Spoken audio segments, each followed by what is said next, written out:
Hi, and welcome to Robert's DIY Western United States Helper Tour. My goal is to help people on the western half of the United States.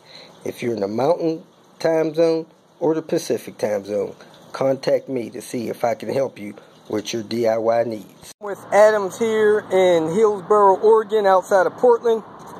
The traffic in Portland is horrible. Who designed them roads? Must have been like 12 people here when they did that. At any rate, we put this head on, the car fires up and runs good, but it is leaking. Mainly because 1, 2, 3, 4, 5, 6, 7, 8, about 12 of these holes in the top of the head are stripped. We can't torque it down, so it's leaking oil. So we are going to pull the cam cover off after we pull the timing belt, a couple things off the back, and install some time serts, and then put the cover back on.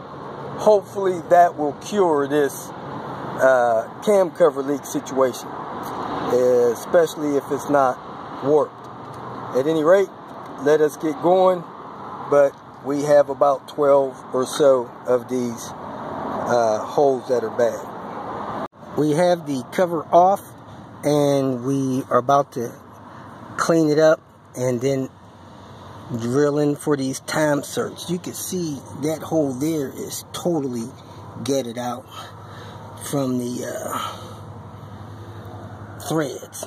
So let us work on getting this cleaned up and get these time serts installed. Okay, we're going to do this first hole here. We're going to drill the hole first. You want to go deep enough for your time cert so you can measure the time cert. Also, if you have some that are longer than others, what you could do is measure the hole with like a screwdriver or something, so you can see how long your time cert can be. So that's how deep this hole is, and that's how long our long time certs are. So we know we can put that size in there. Okay, we have the hole drilled to the depth we need.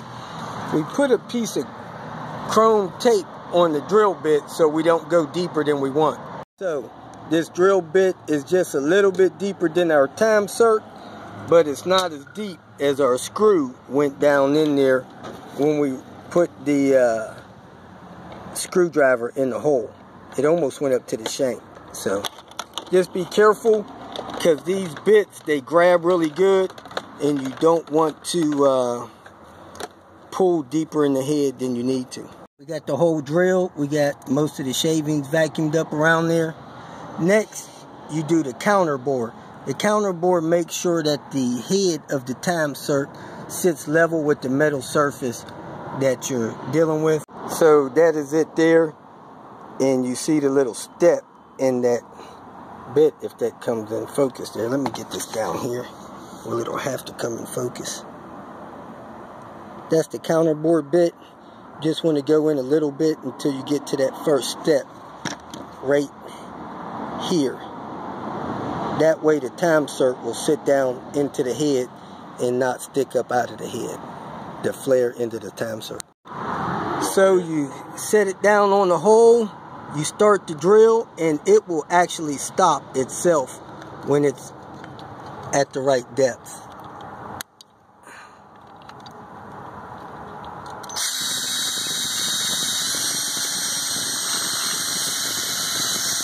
And it stops. So now we have the bore. Next, we're going to tap the hole with the threader, and you oil that while you work it down with a tool. This tool here is actually a tap wrench. It locks the tap bit into it. Now you just set it on the hole you just drilled, and you oil it while you twist it down in there, and that'll set the threads for your time cert to go in. Now that you have the bit locked in the tool, you set it in your hole, and you go ahead and you turn this down until you get the threads all the way down in the hole that you drill. You can use 2 hands or 1, but it'll go down until it gets to the bottom of the hole, and then it'll stop.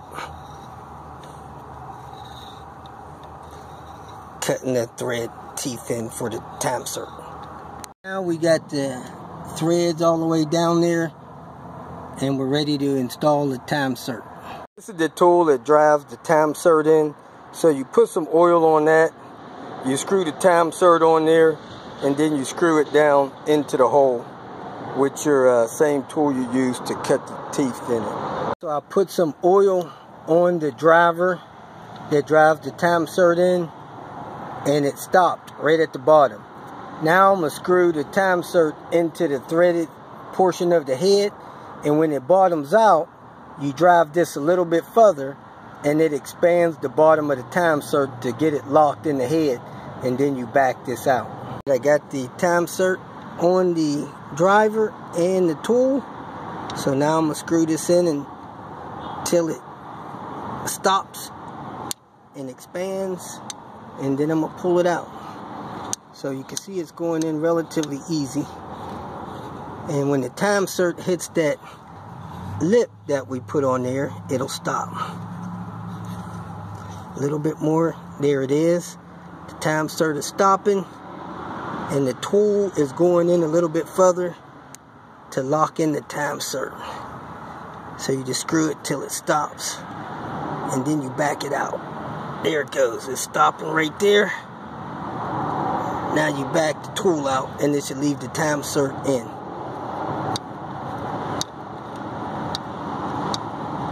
Now that is ready for the bolts for the cam cover.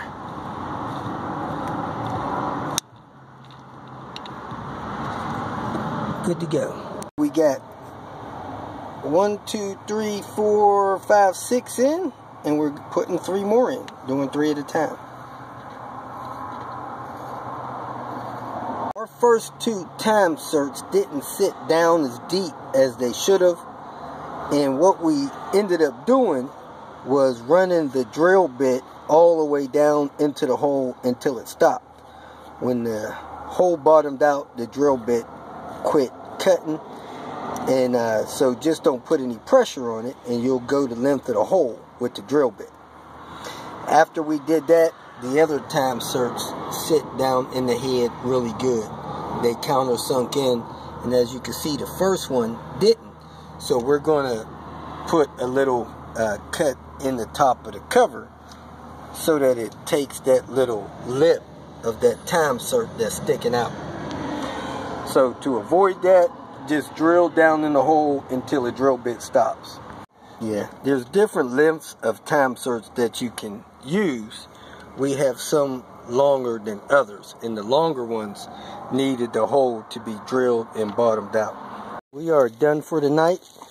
Got all the time certs in, made our mistakes for the day, learned our lessons, and we will continue tomorrow putting this cam cover back on and getting this car back on the road.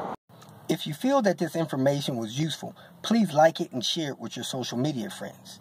You can subscribe to my channel so that you will get notifications of future videos that I post.